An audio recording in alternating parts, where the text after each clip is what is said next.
Hey YouTube, welcome to episode 2 of Get in the Car. So this episode is about committing to the bit, specifically that phrase and what that means to me in my life as of recently. So I want to give some context about two things in my life that seem pretty unrelated, and then how that phrase is sort of helping me through both of those things in my life recently. So let's get out of here. So as many of you probably know, I work at Twitch, I do software development, and I've been doing that since around when I graduated in 2022. And before I worked at Twitch, I interned there for a little while, also doing software development. I did that the year before I graduated, like the summer before I graduated. And that was a really positive experience all around. I really loved the internship. Had a super fun time, feel like I learned a lot, my project was cool, all that stuff. And it was generally like really chill, like I didn't feel like there were too high expectations, which is good, because I was an intern. So when I got the return offer to come back and work at Twitch full time, I was really excited and I said, yes, of course I'll do that, that sounds great. Don't have to look for any other jobs, it was perfect. And so I started working at Twitch the year after, and the transition to being a full-time employee was a lot harder than I expected. The expectations on me were definitely a lot bigger as a full-time employee than as an intern, which once again makes sense. You get paid more as a full-time employee, you're actually working full-time, you're not just there for a summer, so it makes sense for the expectations to be higher. But it was something that I definitely wasn't used to. There was a lot of new stuff I had to pick up that I had never worked with before, and everybody else on my team already knew how to do it, so a lot of times I felt like I was kind of stupid for not knowing how to do things. And all in all, the job just got harder. Now, the people on my team are super friendly and super helpful through all this. Like, people on the team themselves didn't make me feel stupid. It was more just like, the job got a lot harder, and I just still felt kind of stupid for not being able to do things, super productively. And that was kind of how the first year went. Like, I was still generally enjoying it, but it was just a harder job than I expected. And then one thing that got extra hard about a year in was I joined the on-call shift for our team, which basically means 1 week out of every 7 or 8 or so, depending on how many people are on the team at the time, I'm on call for the whole week. So I could be woken up by one of our alarms at basically any time of day, and I would have to deal with it and figure out what's going on. I'm a big work-life balance guy. I really like to not take work home and be able to focus on my hobbies and things like that when I'm not working, so on-call was a really hard thing to wrap my mind around and to get used to. And I like Twitch and think it's a really cool job, but the on-call part of it certainly is not my dream job, and that's the sort of thing that I would really need to work through if I plan to stay at Twitch. So sometimes on-call shifts would be bad, and sometimes just regular days at work would be really stressful, or I would feel really dumb. And this resulted in me really questioning, like, do I belong at Twitch? Should I stay at this job? Should I look for something maybe easier or something like that? And at a certain point, probably around when I was first joining the on-call rotation, I was starting to have those thoughts really, really frequently, those doubts.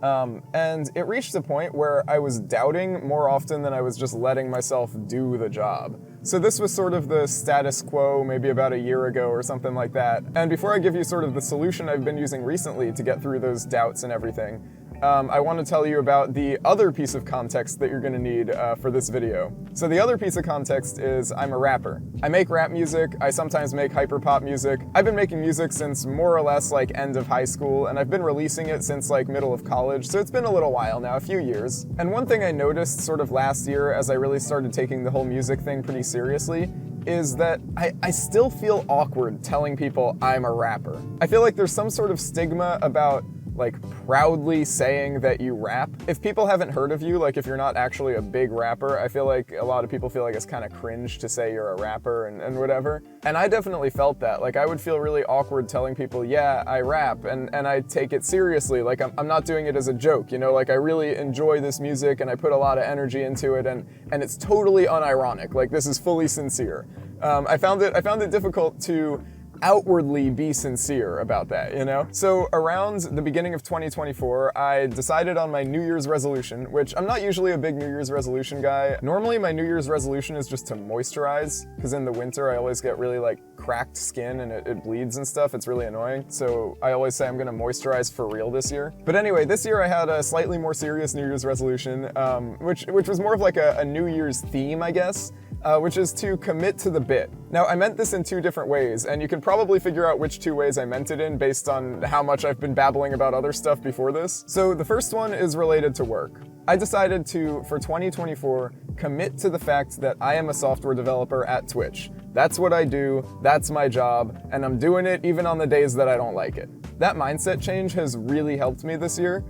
Even on the days when work is tough, I have committed to committing, at least for 2024, and I spend less time doubting and more time either coping or enjoying. When it's bad, I cope, and when it's good, I smile, you know? And I feel like that's better than spending even some of the good times still doubting, you know? And I will say that since I've adopted this sort of mindset change, I've enjoyed work a lot more.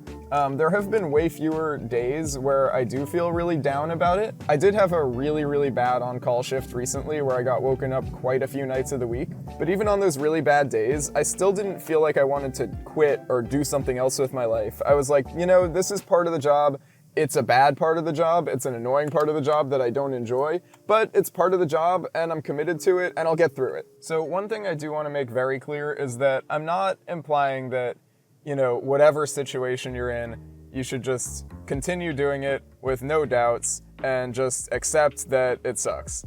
I do not believe that to be the case, which is part of why this was a New Year's resolution, not a new life resolution.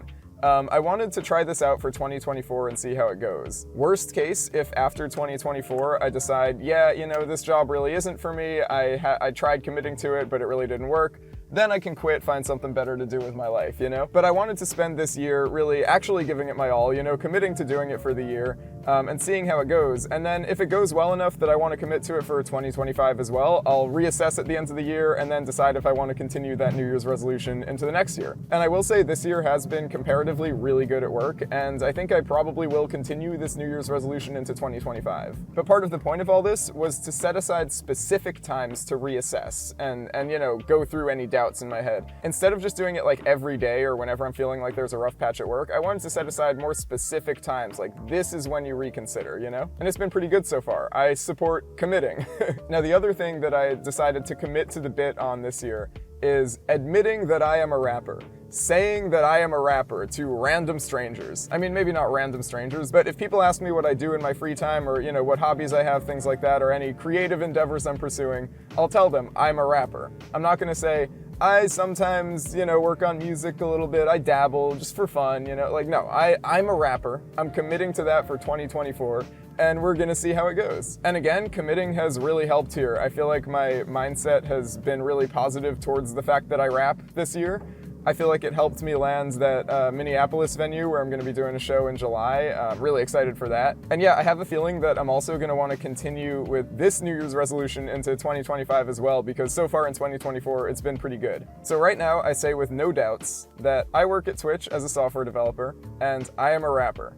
These are two things about me, and I'm committed as heck. Anyway, yeah, I've heard like the whole commit to the bit thing. I feel like usually it's used in like a comedy sense. You know, a bit being like a funny, goofy thing where you're pretending to be a character you're not or whatever, and then like committing to the bit means, oh, like you're not breaking character at all, you know? And even though rap and working at Twitch aren't like characters to me, in the times when I would normally doubt those things or when I would have, you know, sort of a more negative association with it, it does really help to treat it as if it's just a character that I'm portraying for the year, and that in the rough times, I just commit to that character. I commit to the bit. Once again, I really want to clarify that I'm not suggesting you should commit to any bad thing in your life. If there's some relationship or some job or something that's really, you know, taking advantage of you, or you really just hate it, you know, like constantly hate it, then you should totally leave and find something better to do. But the commit to the bit mentality has really helped me for things that are good, you know, things that I do at the end of the day want to do.